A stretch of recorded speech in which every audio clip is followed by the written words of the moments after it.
میں مبلغ بنوں سنتوں کا، خوب چرچا کروں سنتوں کا۔ الحمد للہ رب العالمین والصلاة والسلام علی خاتم النبیین، اما بعد فاعوذ باللہ من الشیطان الرجیم، بسم اللہ الرحمن الرحیم۔ الصلاة والسلام علیک یا رسول اللہ وعلی آلک وصحابک یا حبیب اللہ۔ الصلاة والسلام علیک یا نبی اللہ وعلی آلک وصحابک یا نور اللہ۔ اللہ پاک کے پیارے اور سب سے آخری نبی مکی مدنی محمد عربی صلی اللہ تعالی علیہ وآلہ وسلم کا پیارا پیارا ارشاد ہے، جسے کوئی اہم حاجت درپیش ہو وہ مجھ پر کثرت سے درود پاک پڑھے، کیونکہ درود پاک دکھ درد اور مصیبتوں کو دور کرتا اور رزق میں اضافہ کرتا ہے۔ صلو علی الحبیب صلی اللہ تعالی علی محمد وعلی آلہ وصحبہ وبارک وسلم، صلاۃ و سلام علیک یا رسول اللہ۔ جنتی صحابی حضرت جریر بن عبداللہ رضی اللہ تعالیٰ عنہ، علماء نے لکھا ہے کہ 10 سنِ ہجری میں آپ نے اسلام قبول کیا۔ بہت حسین و جمیل اور خوبصورت تھے۔ مسلمانوں کے دوسرے خلیفہ حضرت عمر فاروق اعظم رضی اللہ تعالیٰ عنہ کا فرمان ہے کہ جریر بن عبداللہ اس امت کے یوسف ہیں۔ ایک مرتبہ اللہ کے پیارے نبی صلی اللہ علیہ وآلہ وسلم اپنے حجرے مبارک میں تشریف فرما تھے۔ صحابہ کرام علیہم رضوان نے حاضری دی، یہاں تک کہ حجرہ مبارک بھر گیا اور مزید کسی کے بیٹھنے کی گنجائش نہیں تھی۔ حضرت جریر بن عبداللہ رضی اللہ تعالیٰ عنہ یہ بھی آ گئے۔ اب جگہ تو تھی نہیں، آپ دروازے ہی میں بیٹھ گئے۔ نبی پاک صلی اللہ علیہ وآلہ وسلم نے انہیں دیکھا تو اپنی چادر مبارک لپیٹ کر ان کی طرف اچھال دی اور فرمایا کہ جریر، یہ چادر بچھا کر اس پر بیٹھ جاؤ۔ پیارے پیارے اسلام بھائیو، مدنی چینل کے ناظرین، یہ تصور کریں تھوڑا کبھی کہ یہ عزت افزائی ہوتی ہے نا، ویلکم ہوتا ہے، کسی کے آنے پر ریسپانس دینا، اور خاص کر یہ انداز آقا صلی اللہ علیہ وسلم کا کہ چادر یوں عطا فرمائی۔ اب صحابی رسول حضرت جریر بن عبداللہ رضی اللہ تعالیٰ عنہ کا ادب اور عشق رسول دیکھیے۔ آپ نے چادر کو اولن تو زمین پہ گرنے ہی نہیں دیا، لپک کر اس کو ہاتھوں پر لیا، چوما، آنکھوں سے لگایا اور بے اختیار رونے لگے۔ روتے روتے عرض کیا، یا رسول اللہ صلی اللہ علیہ وآلہ وسلم، آپ نے مجھے عزت بخشی، اللہ پاک آپ کی عزتوں میں مزید برکت عطا فرمائے۔ میری یہ مجال نہیں ہے کہ میں آپ کی مبارک چادر پر بیٹھوں۔ یہ کہہ کر آپ نے چادر مبارک سرکار کو پیش کر دی۔ اس پر اللہ کے نبی صلی اللہ علیہ وآلہ وسلم نے فرمایا کہ جب تمہارے پاس قوم کا عزت دار شخص آئے تو اس کی عزت کرو۔ زندگی گزارنے کے کچھ اصول ہیں، کچھ ڈسپلن ہے، یعنی یوں سمجھ لیں کہ کوئی بھی ایسا کام کہ جو مطلب سامنے والے کی ایک اپنی شخصیت کا نکھار کرتا ہے۔ جیسے کسی جگہ پڑھا تھا، ایک نوجوان گھر میں پلا بڑا پڑھ لکھ کر ذرا بڑا ہو گیا. اور ظاہر ہے گھر میں جب ہوتے ہیں بچے، والدین بات بات پر سمجھاتے ہیں یہ کرو یہ کرو، اور بعض ایسے ہوتے ہیں کہ اس سمجھانے پر جو ہے نا ان کو برا لگتا ہے. ارے کیا بات بات پر کڑ کڑ کرتے رہتے، بات بات پہ سمجھاتے رہتے، چھوٹا تھوڑی ہوں میں، اتنا بڑا ہو گیا. تو وہ نوجوان بھی کچھ اسی طرح کا مزاج تھا. ماں باپ کے بار بار سمجھانے پر وہ مطلب یہ کہ سمجھے چڑھتا رہتا تھا. یا ابھی جیسے ہی صبح اٹھ کر ابھی اٹھیں گے تو فوراً اماں کی آواز آئے گی، بستر لپیٹ کے رکھو، چادر اٹھا لینا. امی بچپن سے اٹھا رہے ہیں، ضروری کہ روز یہ آواز آئے؟ اماں کی آواز فوراً آئے گی. جیسے غسل خانے میں جائیں گے تو پھر اماں کی آواز آئے گی، کپڑے صحیح سے ٹانگنا، گرانا نہیں. امی کو چھوٹے بچے تھوڑی ہے. اب جیسے ہی باہر نکلیں گے تو ابا کی آواز آ جائے گی، نل بند کیا، صابن اوپر رکھا. کیا تنگ ہو گیا ہم نے. کمرے سے باہر نکلو، لائٹ بند کرو، پنکھا بند کرو. تو یوں مطلب وہ نوجوان آج کل کا بھی یہی مزاج ہے، کچھ سمجھنے کے لیے کہ یار ہم بہت سمجھے ہوئے، ہم اتنے بڑے اچھے اسکول میں پڑھتے ہیں، ہم تو بہت سمجھے ہوئے، امی ابا کو کیا پتا، یہ بڑے بوڑھوں کو کیا پتا، ہم کو پتا ہے، ہم نے تو اتنی ایجوکیشن حاصل کی ہے. ایسا نہیں ہے. سمجھانا بڑوں کا ایک مان ہوتا ہے. خیر میں بات یہ سمجھاتا کہ وہ نوجوان اسی طرح کا مزاج تھا. تو اس کو ایک نوکری کا اشتہار نظر آیا، اور اشتہار بھی یہ تھا کہ آپ کو یہ نوکری جو ہے نا وہ شہر سے باہر کرنی ہوگی. تو نوجوان کہتا ہے میں نے پہلی ذہن بنا لیا تھا کہ یار گھر چھوڑ کے چلا جاؤں گا، یہ روز روز کی کڑکڑ اپنے کو سمجھ میں نہیں آتی. خیر کہتا ہے میں انٹرویو دینے چلا گیا. جب انٹرویو والی جگہ پر پہنچا تو نیچے کمرے میں نوجوان جمع ہو رہے تھے انٹرویو دینے والے. تو میں بھی جا کر بیٹھ گیا. تو 2 پنکھے لگے ہوئے تھے. تو ایک ایک کر کے جب وہ اٹھ کر جانے لگے تو وہ حصہ خالی ہو گیا، پنکھا فالتو چل رہا تھا. تو یوں لگا جیسے ابا کی آواز آ رہی ہے، پنکھا بند کرو. تو کہ میں اٹھا اور پنکھا بند کر دیا، فالتو چل رہا تھا. سب سے آخر میں نکلا. دوسری منزل پہ سب جا رہے تھے انٹرویو دینے کے لیے. تو میں جب نکلا تو کوئی تھا ہی نہیں. تو کمرے سے نکلتے ہوئے میں نے پنکھا لائٹ فالتو بند کر دی. کہ جب سیڑھی چڑھ کے میں اوپر جانے لگا تو صبح 10 بجے کا ٹائم تھا، لائٹ جل رہی تھی. جیسے ابا کی آواز آئی لائٹ بند کرو، تو لائٹ بند کی میں نے. پہلی منزل پر سیڑھی پر جگ گلاس رکھا ہوا تھا کسی نے. میں نے کہا کسی کو لگے گی، چوٹ لگ جائے گی. اٹھا کر میں نے کولر پر رکھا، ٹیبل پر. کولر میں قطرے ٹپک رہے تھے، ٹپ ٹپ ٹپ. تو میری عادت تھی، میں نے نل بھی بند کر دیا. دوسری منزل پہ پہنچے تو راستے میں ٹیبل کرسی رکھی ہوئی تھی، سب لوگ بچ بچ کے جا رہے تھے. میں نے دھکا دیا، اس کو دیوار سے لگا دیا، کرسی بھی صحیح کر دی، راستہ کلیئر ہو گیا. خیر میں اوپر آفس میں پہنچا تو میں نے دیکھا کہ جس کمرے میں انٹرویو ہو رہا تھا تو کوئی ایک جاتا واپس آ جاتا، جاتا واپس آ جاتا. تو میں نے کسی سے پوچھا کہ بھائی یہ انٹرویو نہیں ہو رہے؟ کا انٹرویو تو نہیں ہو رہے، بس وہ فائل جمع کر رہے ہیں. تو میرا دل ٹوٹ گیا کہ اتنی دور سے آیا بھی تو کوئی انٹرویو نہیں ہو رہا. خیر میری باری آئی تو میں بھی گیا، میں نے اپنی فائل جمع کرائی. اب جیسے ہی فائل جمع کرائی تو وہ جو مینیجر تھا وہ مجھ سے پوچھنے لگا کہ آپ ہمارے یہاں کب سے جوائن کر سکتے ہیں، ہم آپ کو نوکری دینا چاہتے ہیں. تو کہا اول تو مجھے کیا لگا کہ یہ کیا کر رہے، کہ لگا ہم آپ سے مذاق نہیں کر رہے، ہم آپ کو نوکری دینا چاہتے ہیں. تو میں نے پوچھا سر وہ انٹرویو کا، ہم انٹرویو نہیں لے رہے، ہم نے CCTV کیمرے لگا رکھے ہیں، اتنے سارے نوجوان آئے، آپ ہی نے فالتو پنکھا بند کیا تھا، آپ ہی کمرے سے جب نکلے تو لائٹ اور پنکھے بند کیے تھے، راستے میں جگ گلاس آپ نے اٹھا کے رکھا تھا، ٹپکتے ہوئے کولر کو آپ ہی نے بند کیا تھا، جلتی ہوئی لائٹ کو آپ ہی نے بند کیا تھا، راستے سے ٹیبل کرسی آپ ہی نے ہٹائی تھی. لگتا ہے آپ کے ماں باپ نے آپ کی اچھی تربیت کی، ہم آپ کو نوکری دینا چاہتے ہیں.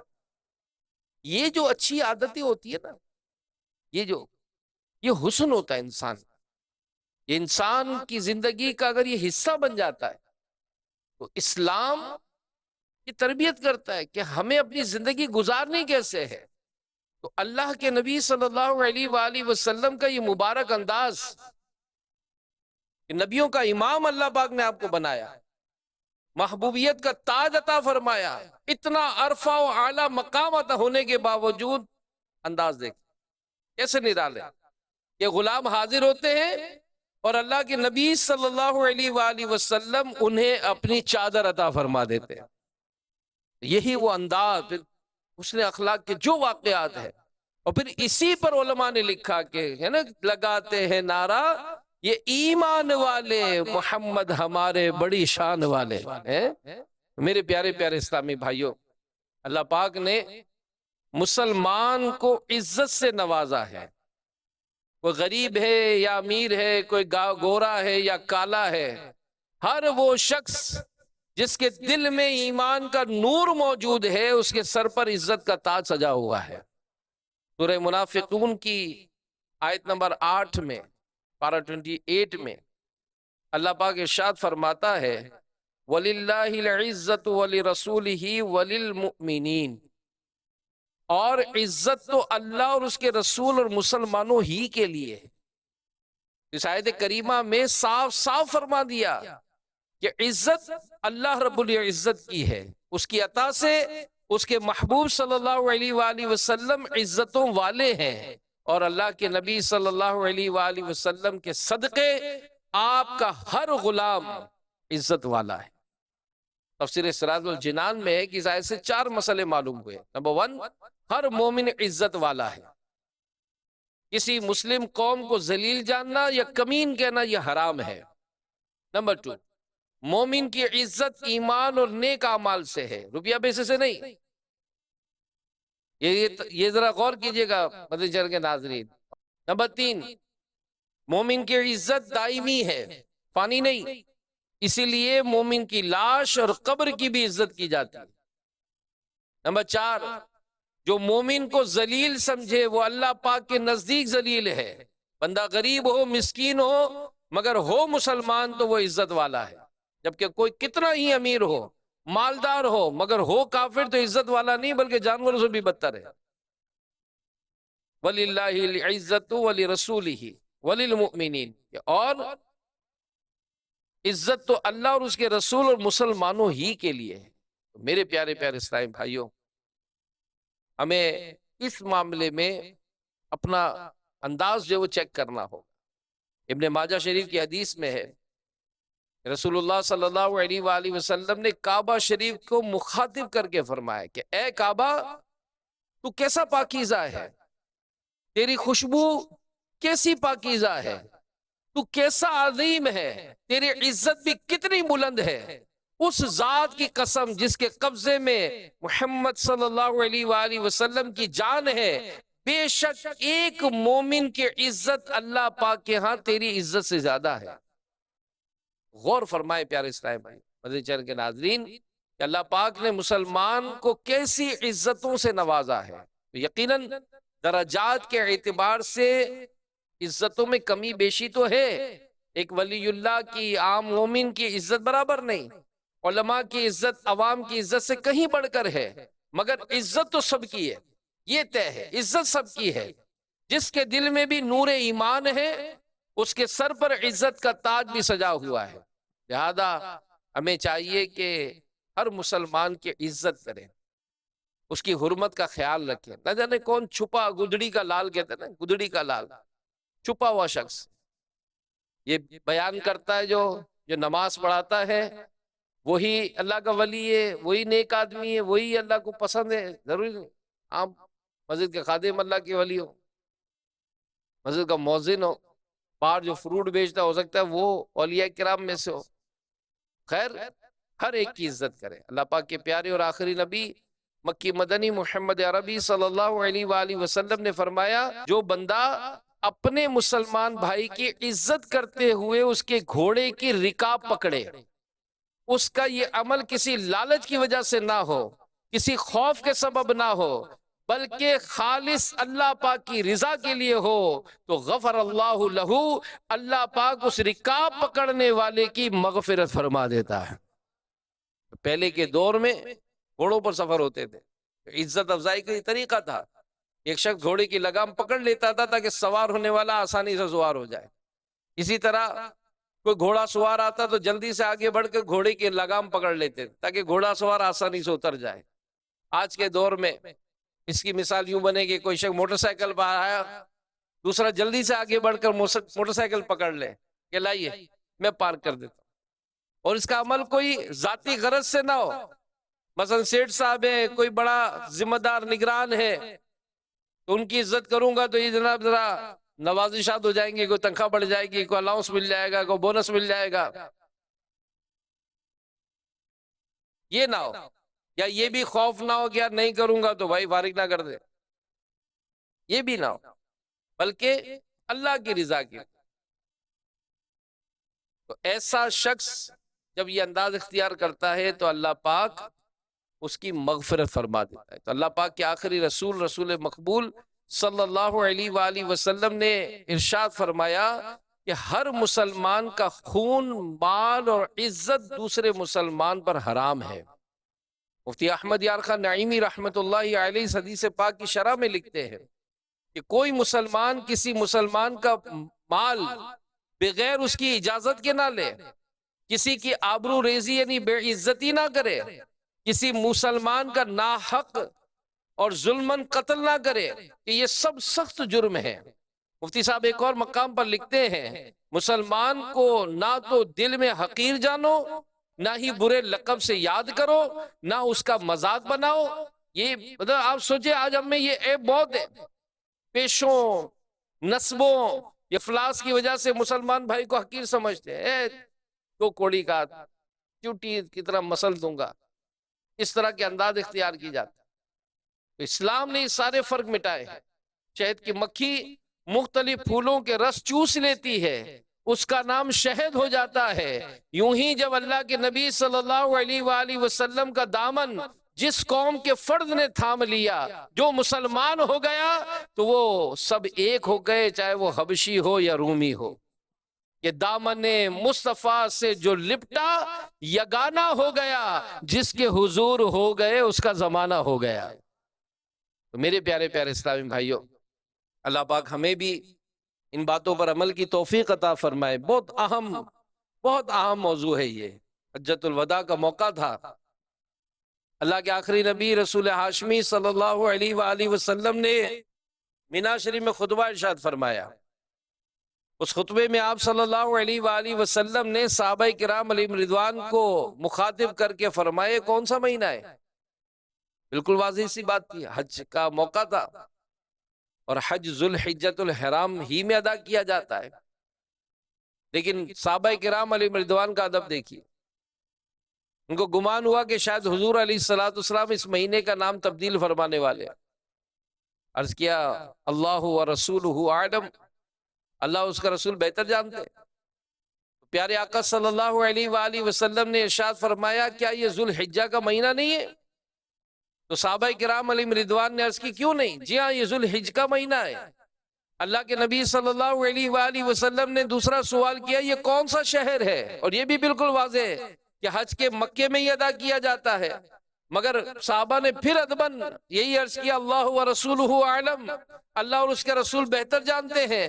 پیارے نبی صلی اللہ علیہ وآلہ وسلم نے فرمایا کہ یہ مکہ مکرمہ نہیں ہے؟ سب نے عرض کی کیوں نہیں؟ بالکل یہ مکہ پاک ہے۔ نبی پاک صلی اللہ علیہ وآلہ وسلم نے ارشاد فرمایا یہ کون سا دن ہے؟ صحابہ کرام علیہ رضوان نے اس بار بھی ادباً یہی عرض کیا اللہ و رسولہ اعلم، اللہ اور اس کا رسول بہتر جانتے ہیں۔ رسول خدا احمد مجتبی صلی اللہ علیہ وآلہ وسلم نے فرمایا یہ یوم النحر نہیں ہے۔ سب نے عرض کی کیوں نہیں؟ یہ یوم النحر یعنی قربانی کا دن ہے۔ اب رسول اللہ صلی اللہ علیہ وآلہ وسلم نے فرمایا بے شک جیسے اس دن کی اس شہر اس مہینے میں عزت و حرمت ہے، تمہارے خون، تمہارے مال اور تمہاری عزتیں ایسے ہی ایک دوسرے پر حرام ہیں۔ میرے پیارے پیارے اسلامی بھائیوں، مفتی صاحب ایک مقام پر فرماتے ہیں کہ جیسے ماہ ذی الحج میں خصوصاً عرفہ کے دن حرم شریف کی زمین پر گناہ کرنا بدترین جرم ہے، کہ اس میں 3 جرموں کا مجموعہ ہے۔ گناہ ایک جرم، محترم جگہ کی بے حرمتی دوسرا جرم، حرمت والی تاریخ و مہینے کی بے ادبی تیسرا جرم۔ ایسے ہی مسلمان کا خون بہانا، مسلمان کا مال لوٹنا، مسلمان کی عزت پامال کرنا کئی جرموں کا مجموعہ ہے کہ یہ بھی ظلم ہے، اللہ پاک کی ناراضی کا باعث بھی ہے، اور رسول اللہ صلی اللہ علیہ وآلہ وسلم کی تکلیف کا سبب بھی ہے کہ اللہ کے نبی صلی اللہ علیہ وآلہ وسلم نے فرمایا جس نے مسلمان کو تکلیف پہنچائی اس نے مجھے تکلیف پہنچائی۔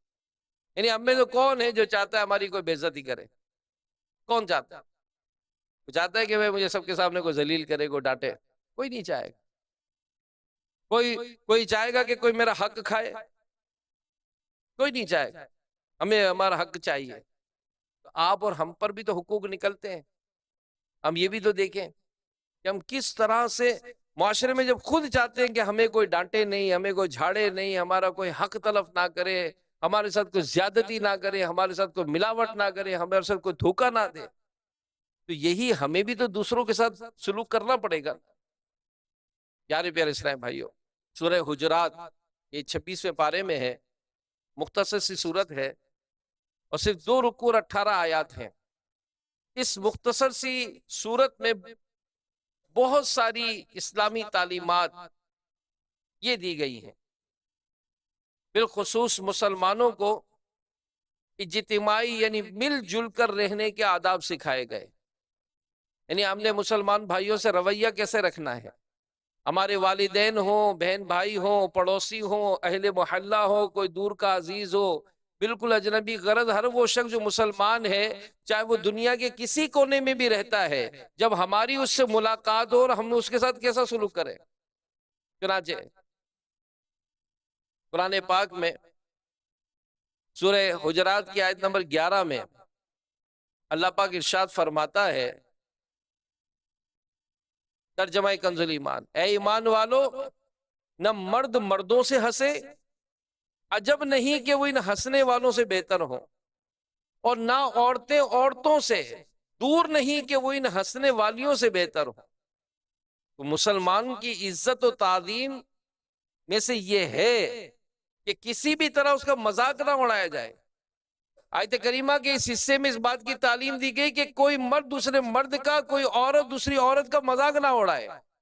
اور آج ہمارے معاشرے میں بدقسمتی سے یہ حال ہے، کسی نے داڑھی شریف کی سنت سجا لی تو تنقید، اسلامی وضاقت اپنا لیا، امامہ شریف سجا لیا تو تنقید، کوئی اگر سنت کے مطابق لباس پہننا شروع کرے تو تنقید، بیچارے کوئی غریب ہو اس کے لباس پر تان و تشنیع کرتے، دیکھو یار دعوت میں کیسے کپڑے پہن کر آئے، بڑے بھائی کا کپڑے جیسے پہن کر آیا، اس طرح کا معاملہ، یہاں تک کہ بعض نادان قدرت کی بنائی ہوئی چیزوں پر اعتراض کرتے۔ کوئی بیچارہ اگر پاؤں سے تھوڑا لنگڑا کر چلتا ہے، ہمارے معاشرے میں کیا کہا جاتا ہے؟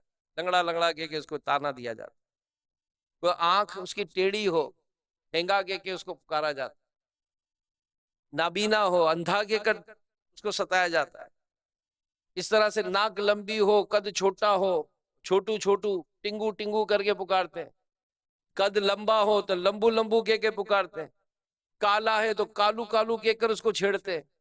اس طرح سے عورتیں بھی غور کریں، اسلامی بہنیں بھی غور کریں کہ یہ جو انداز ہوتا ہے، آپ بتائیں کہ جس کو اس طرح سے پکارا جا رہا ہے تو اس کی بیچارے کی مطلب آپ دیکھیں کہ جو بھی پرابلم ہے، اگر ٹانگ میں ہی مسئلہ ہے تو اسے لنگڑا کہہ کر مذاق اڑاتے تو اس کے عزت کی دھجیاں اڑتی ہے کہ نہیں؟ اب بتائیں اندر ہی اندر کیسا اڑتا ہوگا۔ عموماً اگر اس طرح کا کوئی غریب آدمی ہو اور مذاق اڑانے والے امیر ہوں تو وہ پھر کیا کرے گا، کیا بگاڑ لے گا ان کا؟ لیکن بعض اوقات یہ دل دکھنا جو ہے نا، یہ انسان کو کہاں سے کہاں گرا دیتا ہے۔ تو ہماری جو یہ بے احتیاطیاں ہیں، یہ غفلت جو ہے، یہ اس پر غور کریں۔ اللہ کے پیارے نبی صلی اللہ علیہ وآلہ وسلم کا فرمان، اپنے بھائی سے جھگڑا نہ کرو، نہ اس کا مذاق اڑاؤ۔ ایک اور حدیث میں کہ بلا شبہ لوگوں کا مذاق اڑانے والے کے لیے جنت کا دروازہ کھولا جائے گا، پھر اسے بلایا جائے گا کہ آؤ قریب آؤ، جب وہ جنت کے قریب آئے گا دروازہ بند کر دیا جائے گا۔ اس طرح سے بار بار کیا جائے گا۔ میرے پیارے پیارے اسلامی بھائیوں اور مدنی چینل کے ناظرین، یہ ہمیں غور کرنا ہے کہ زندگی ہماری گزر کیسے رہی۔ مذاق اڑانے کا معاملہ دیکھا جائے تو بالکل عام طور پہ مارکیٹوں میں بھی مذاق اڑایا جاتا ہے، دل آزاریاں کی جاتی ہیں۔ خواتین اگر کہیں لیڈیز جمع ہوتی ہیں ان کے بھی انداز جو ہوتے ہیں آپ دیکھیں، کسی کا رشتہ نہ ہو رہا ہو تو مذاق، کسی کا اولاد نہ ہو رہی ہو تو مذاق۔ آپ دیکھیں کئی حوالوں سے شادی تو ہو گئی، جہیز ایک بہو اچھا لائی دوسرا کمزور لائی تو مذاق، دعوت میں تھوڑا 19-20 ہو گیا تو زندگیاں گزر جاتی ہیں۔ ایسا نہیں ہے کہ ایک آدھ دفعہ کہہ کر بھی چلو خاموش ہو جائے، زندگی بھر کا اس کے اوپر یہ گویا کہ لیبل لگ جاتا ہے۔ اس طرح کا معاملہ ہوتا ہے۔ میرے پیارے اسلام، ہمیں ان چیزوں سے احتیاط کرنا۔ اور پھر ایک اور بات، تانا دینا، یہ بھی ایک بڑا خطرناک مرض ہے۔ قرآن پاک میں فرمایا گیا وَلَا تَلْمِزُوا أَنفُسَكُمْ وَلَا تَنَابَزُوا بِالْأَلْقَابِ، اور آپس میں تانا نہ کرو اور ایک دوسرے کے برے نام نہ رکھو۔ تفسیر صراط الجنان میں ہے کہ زبان یا اشارے کے ذریعے ایک دوسرے پر عیب نہ لگاؤ، کیونکہ مومن ایک جان کی طرح ہے۔ جب کسی مومن پر عیب لگایا جائے گا تو گویا اپنے پر ہی عیب لگایا جائے گا۔ یعنی عام طور پر بھی آپ دیکھیں، آپ میں کئی ایک ایسے ہوتے ہیں جو اپنے بچوں کو بھی یہ جو تانے دیتے ہیں نا، دنیاوی طور پہ بھی نقصان اٹھاتے ہیں۔ تو بڑا کام چور ہے، وہ کام چور ہی رہے گا۔ تو نکھٹو ہے، وہ نکھٹو ہی رہے گا۔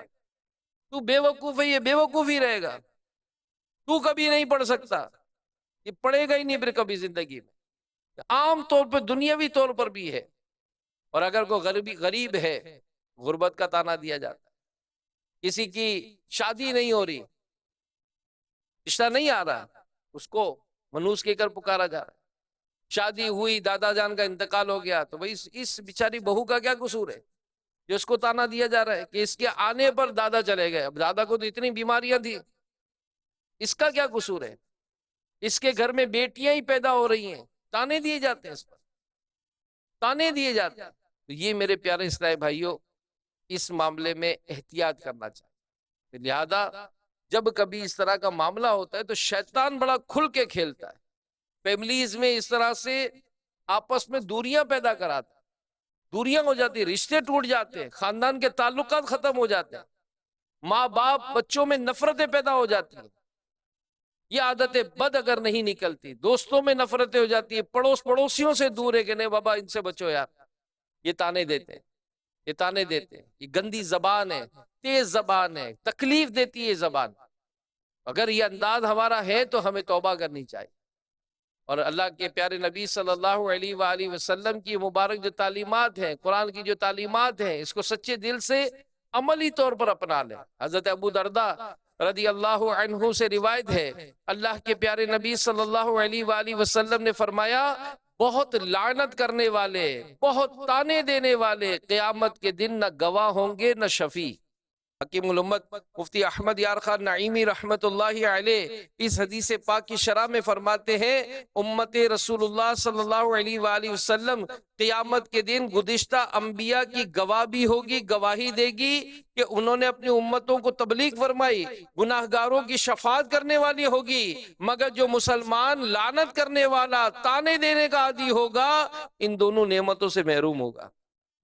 دنیا میں کتنے دن گزار لیں گے، کتنے دن گزار لیں گے۔ اور جب یہ اس طرح کا جو معاملہ کرتا ہے نا، یہ عموماً اپنے منصب پر، اپنی طاقت پر یا اپنے پیسے پر کرتا ہے۔ آپ بتائیں یہ پیسہ کب تک رہا ہے کسی کے پاس؟ کیا یہ تانے دینے والا ڈرتا نہیں ہے کہ ابھی کوئی ایسی آندھی چلی، میرے سارا کچھ جو ہے وہ جل کے کالا ہو جائے گا، ختم ہو جائے گا؟ میں اپنی پوسٹ پر، میں اپنے عہدے پر اگر ناز کرتا ہوں تو ایک لمحے میں آنن فانن کچھ کا کچھ ہو سکتا ہے۔ میرے پیارے اسلامی بھائیوں، ہمیں اس معاملے میں بچنا چاہیے۔ حضرت عبداللہ بن مسعود رضی اللہ عنہ سے روایت ہے، رسول اللہ صلی اللہ علیہ وآلہ وسلم نے فرمایا، مومن نہ تانے دینے والا ہوتا ہے، نہ لعنت کرنے والا، نہ فحش یعنی بیہودہ بکنے والا ہوتا ہے۔ بعض لوگ جب آتے ہیں یا دعاؤں کے لیے بھی کہتے ہیں، اگرچہ امیر علیہ وسلم سمجھاتے ہیں کہ آپ یہ باتیں گھر کی نہ کیا کریں، لیکن بعض اوقات یہ کیوں ایسا اس قدر مطلب بھیانک، ایسی گندی زبان، ایسے گندے الزامات، ایسی واہیات قسم کی مطلب گفتگو الامان والحفیظ۔ تو میرے پیارے پیارے اسلامی بھائیوں، اللہ پاک ہمیں ان آفتوں سے محفوظ فرمائے، کیونکہ یہ جو حدیث بیان ہوئی کہ مومن نہ تانے دینے والا ہوتا ہے، نہ لعنت کرنے والا، نہ فحش بکنے والا ہوتا ہے۔ مفتی احمد یار خان رحمۃ اللہ تعالیٰ علیہ اس حدیث پاک میں کے حوالے سے فرماتے ہیں کہ یہ عیوب یعنی تانے دینا، لعنت کرنا، فحش بکنا، یہ سچے مسلمان میں نہیں ہوتے۔ اب بتائیں کیسی خطرناک یہ مطلب توجہ دلائی جا رہی ہے کہ اگر یہ میرے اندر ہے تو میں ڈروں کہ یار یہ مسلمان نہیں ہو سکتا اس طرح، سچے مسلمان میں نہیں ہوتے۔ اپنے عیب نہ دیکھنا، دوسروں کے عیب دیکھنا۔ کیا میرے اندر کوئی خامی نہیں ہے؟ میرے اندر کوئی کمزوری نہیں ہے؟ میرے اندر کوئی برائی نہیں ہے؟ تو جب میں اپنے آپ کو تو دیکھوں، اپنے آپ کو نہ دیکھنا اور دوسروں کے عیب ڈھونڈنا، ہر ایک کو لان تان کرنا، یہ اسلامی شان کے خلاف ہے۔ بعض لوگ جانوروں کو، ہوا کو گالیاں دیتے، اب سردی ہو گئی تو آپ کیا بگاڑ لیں گے بھائی، اور ہواؤں کو یا ٹھنڈی ہوا چل رہی تو اس کو الٹا سیدھا، کوئی جانور اگر بدک گیا یا کچھ ہو تو جانوروں کو، تو بعض لوگ گالی پہلے دیتے، بات بات میں کرتے۔ اب اگر کسی کو سمجھاؤ نا تو یہ بھی ایک بڑا عجیب معاملہ ہے، یا دادا بھی ایسے ہی کرتے، ابا بھی ایسے ہی کرتے، تو بھائی تو لائن کھینچ، تو لائن کھینچ تاکہ یہاں تو رک جائے، ورنہ کیا ہماری اولاد بھی یہی کہتے ہوئے گزرے گی کہ چونکہ ہمارے ابا بھی گالیاں دیتے تھے، اسلام گالیاں دیتے، ہمارے ابا بھی غصہ کرتے تھے، ہم بھی اسی لیے غصہ کرتے۔ کوئی مسکراتا چہرہ ہو، کوئی پیار سے بات تو کرے نا، کوئی مزہ تو آئے کسی سے، یار میں بات تو کروں ان سے، میں بات تو کروں، اچھے انداز سے سنیں گے، اچھی انداز سے جواب دیں گے۔ گھر میں بھی ایسا ہی ہونا چاہیے۔ بعض لوگ اخلاق اچھے کرتے ہیں، گھر میں نہیں ہوتے، ان کے گھر میں وہی کاٹتے ہیں۔ اور امیر حسن نے بڑی پیاری مثال دی کہ لفظوں کے دانت نہیں ہوتے، لفظوں کے دانت نہیں ہوتے، لیکن یہ کاٹتے ہیں۔ کسی کو کچھ کہو تو کاٹتا ہے بندہ، یار ایسا کیسے بولے گا یہ۔ بہرحال میرے پیارے پیارے اسلامی بھائیوں، اللہ پاک ہمیں عقل سلیم عطا فرمائے۔ مزید قرآن پاک میں فرمایا گیا تیسرا ادب، وَلَا تَنَابَزُوا بِالْأَلْقَابِ، اور ایک دوسرے کے برے نام نہ رکھو، یعنی جو انہیں برا لگے، موٹو، کالو، جس کی میں نے آپ کو مثالیں دی، تو یہ ان الفاظ سے بھی پکارنا یہ مناسب نہیں۔ بہرحال میرے پیارے پیارے سرکار اعلیٰ حضرت امام اہل سنت مولانا شاہ امام احمد رضا خان رحمت اللہ علیہ فرماتے ہیں، کسی مسلمان بلکہ ذمی، کافر ذمی کو بھی شرعی حاجت کے بغیر ایسے الفاظ سے پکارنا جس سے اس کی دل شکنی ہو، اسے ایذا پہنچے، شرعاً ناجائز و حرام ہے، اگرچہ بات فی نفس ہی یہ صحیح بھی ہو۔ یعنی اگر کسی کا رنگ واقعی کالا ہے تو اس کے باوجود اسے کالو کہہ کر پکارنے سے اس کی دل آزاری ہوتی، تو یوں اسے پکارنا ناجائز اور حرام ہی رہے گا۔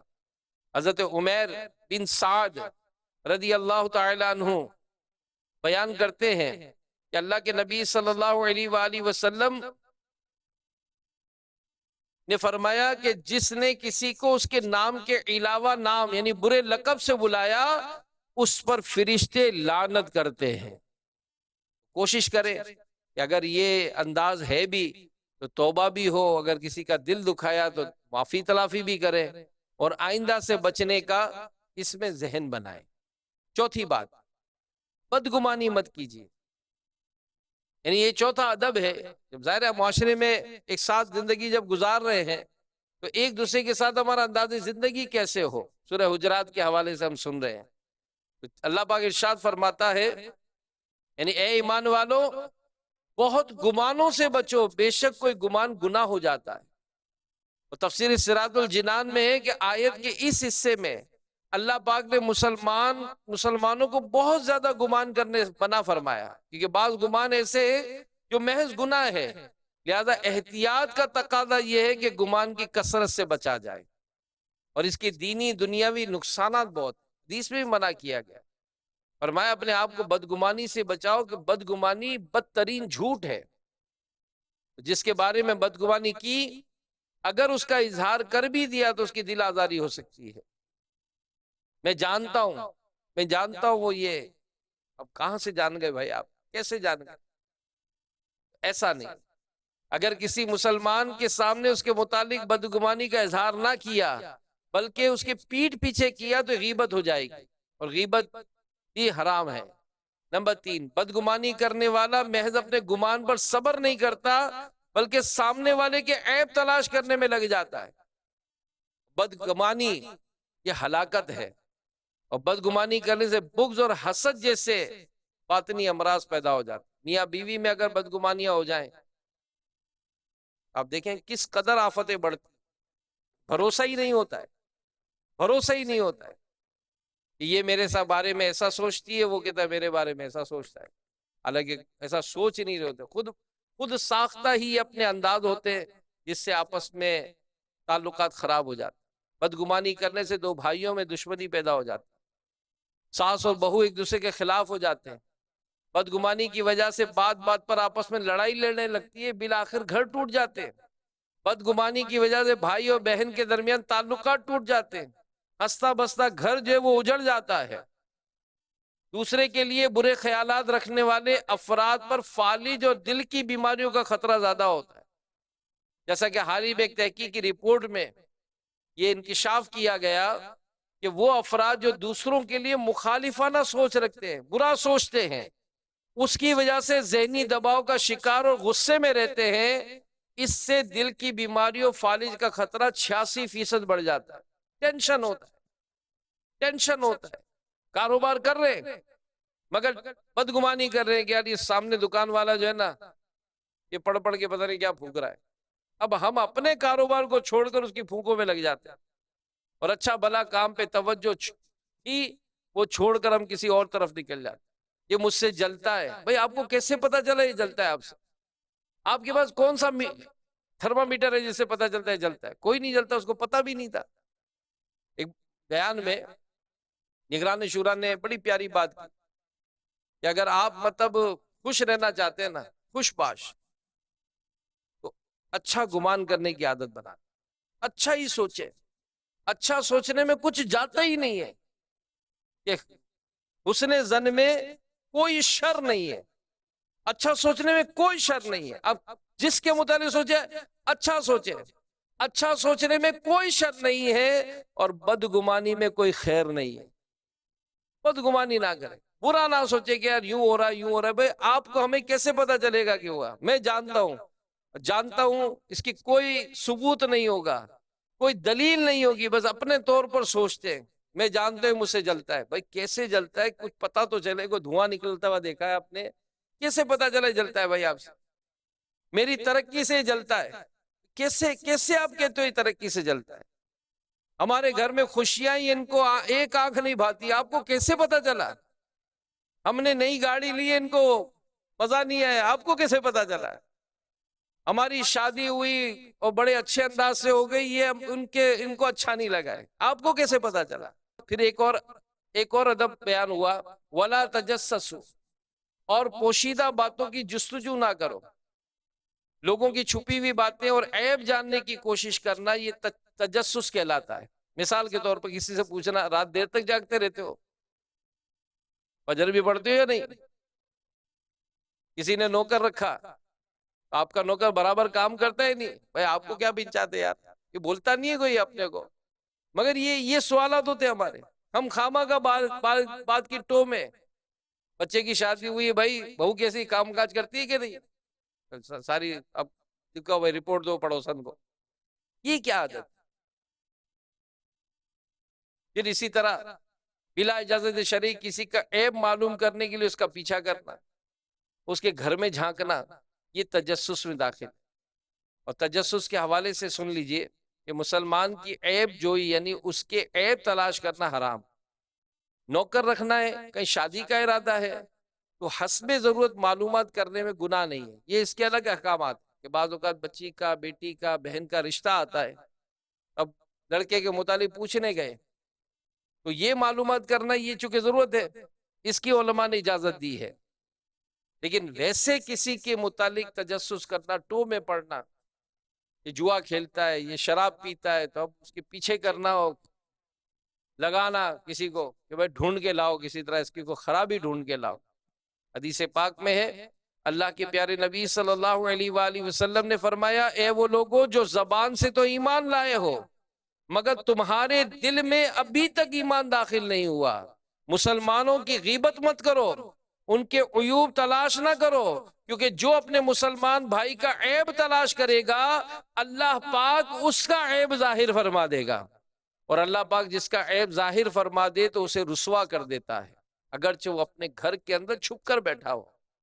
تو یہ عیب اچھالنے والوں کے لیے بڑا خطرناک اس نے وعید ہے، ڈرایا گیا ان کہ ہم مطلب ان کے عیب ڈھونڈنے میں جو لگے رہتے ہیں تو ایسا نہ ہو کہ ہمارے عیب کھل جائیں۔ ہم کسی کو ذلیل کرنا چاہتے ہیں لیکن ہو سکتا ہے کہ ہم خود ہی ذلیل ہو جائیں۔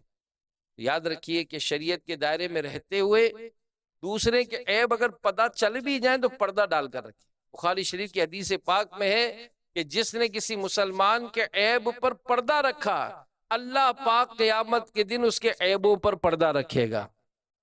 دیکھا ہے کسی کو کہ بھئی یہ اس طرح کے کسی جرم میں مبتلا ہے مگر لوگوں کو پتہ تو نہیں ہے نا، اب ہم خامخواہ لوگوں میں متعلق مشہور کریں تاکہ یہ کسی طرح ذلیل ہو، کہ کسی طرح اس کا ہمیں اگر شرعاً ضرورت نہیں ہے تو کیوں بولتے، پتہ بھی چل جائے۔ بزرگوں کی سیرت کے سے بہت سارے واقعات ہیں کہ وہ ان چیزوں سے بچتے تھے کیونکہ ان چیزوں کا روحانیت سے بڑا تعلق۔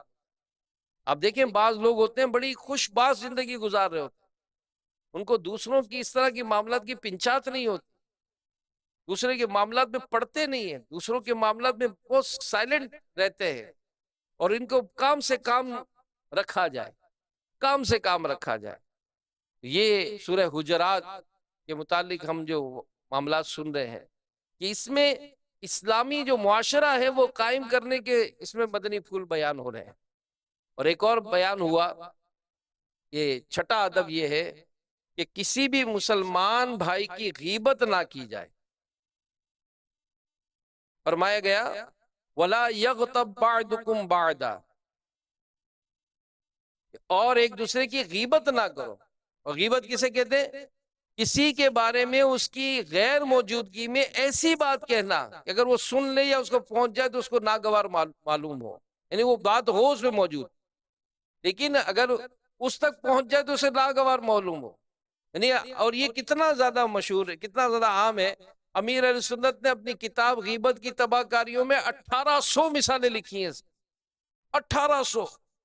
شاید اگر اس کو ہم پڑھیں تو سر پکڑ لیں گے کہ کیا کیسے ہم اپنی زندگی کو، ہم تو بات کرنا بھی نہیں آتی، یعنی 3-4 دوست بیٹھے ہوئے ہوں، ٹھیک ہے، کھانا کھا رہے ہیں، اب کھانا کھا کر جیسے ہی ایک دوست گیا اٹھ کر، اب ان میں سے کوئی بولتا ہے یار کیسا پیٹ کا پیٹو ہے یار، کیسے بڑے بڑے نوالے کھا رہا تھا۔ اگر اس نے کھائی بھی ہیں، زیادہ کھاتا بھی ہے، آپ اس کے سامنے تو نہیں بول رہے، اس کے جانے کے بعد بولا اگر اس کو پتہ چلے گا تو برا لگے گا کہ نہیں، اور ہم اس کی غیبت کر رہے ہیں۔ تو بہرحال میرے پیارے پیارے اسلام بھائیو، اسی طرح یار وہ گیا نا جان چھٹی یار، بڑا ڈیڑھ ہوشیار بنتا ہے، اب یہ اس کے پیچھے بات کر رہے ہیں، بات بات پر ہاں ہاں ہاں کر کے ہنستا تھا۔ اسی طرح نوافل میں اگر کوئی سستی کرتا ہے، نماز پڑھتا ہے لیکن نفل نماز نہیں پڑھنے میں سستی کرتا ہے اور ہمیں پتہ ہے، تو ہم اس کے بارے میں کہتا ہے یار بس چھوڑ یار، کوئی نوافل وغیرہ کچھ بھی نہیں پڑھتا ہے بھائی، اسے کبھی نفلی روزہ نہیں رکھا ہے، اور عوابین وہ نفل اس کو تو پتہ ہی نہیں ہوگا کہ نفل پڑھے کب جاتا ہے۔ اس طرح کا کوئی بات کہہ کے وہ تب جب نیاز ہوتی ہے تو کیسا پلیٹیں بھر بھر کے کھاتا ہے، چندہ 1 روپیہ نہیں دیتا ہے، یہ اس کے پیچھے ہی باتیں ہوتی ہے نا۔ اس طرح کی بات کرنا، حتیٰ کہ امیر اہل سنت نے اس کی پوری وضاحت لکھی ہے۔ میں آپ سب جو یہاں حاضرین ہیں اور مدنی چینل کے ناظرین ہیں، اگر آپ ویب سائٹ سے بھی لینا چاہے کتاب لیں، اس کتاب کو لیں، پڑھیں اس کو، کہ اولاد والدین کے متعلق کس انداز میں بے احتیاط کر لیتی، شوہر بیوی کی کیسے غیبتیں کرتا ہے، سیٹ ملازم کی، ملازم سیٹ کی کیسے غیبتیں کر لیتا ہے۔ 1800 مثالیں یہ لکھی گئی ہیں، اور یہ بھی مسلمان کی عزت ہے کہ ہم اس کی غیبت نہ کریں، نہ ہی سنیں کہ غیبت گناہ کبیرہ، قطعی حرام اور جہنم میں لے جانے والا کام ہے۔ غیبت کو حلال جاننے والا کافر ہے، غیبت کرنے والا فاسق و گناہگار اور عذاب نار کا حقدار ہوتا ہے۔ اور پھر اس کی سزا کیا؟ جیسی یہ کہ گویا وہ اپنے مرے ہوئے بھائی کا گوشت کھاتا ہے، بہت سخت اس کے عذابات ہیں۔ بہرحال میرے پیارے پیارے اسلامی بھائیوں، مدنی چینل کے ناظرین، مسلمان کی عزت کریں، اس کی جان مال، اس کی آل اولاد، ان سب کے بارے میں جو بھی کمنٹس ہوں ہمارے پازیٹیو ہوں، کبھی کسی طرح اپنی زبان سے، اپنے اشارے سے، اپنے ہاتھ سے کسی کو تکلیف نہ دیں۔ اللہ پاک ہمیں عمل کرنے کی توفیق عطا فرمائے، آمین بجاہ خاتم النبیین صلی اللہ علیہ وآلہ وسلم۔ میں مبلغ بنوں سنتوں کا، خوب چرچا کروں سنتوں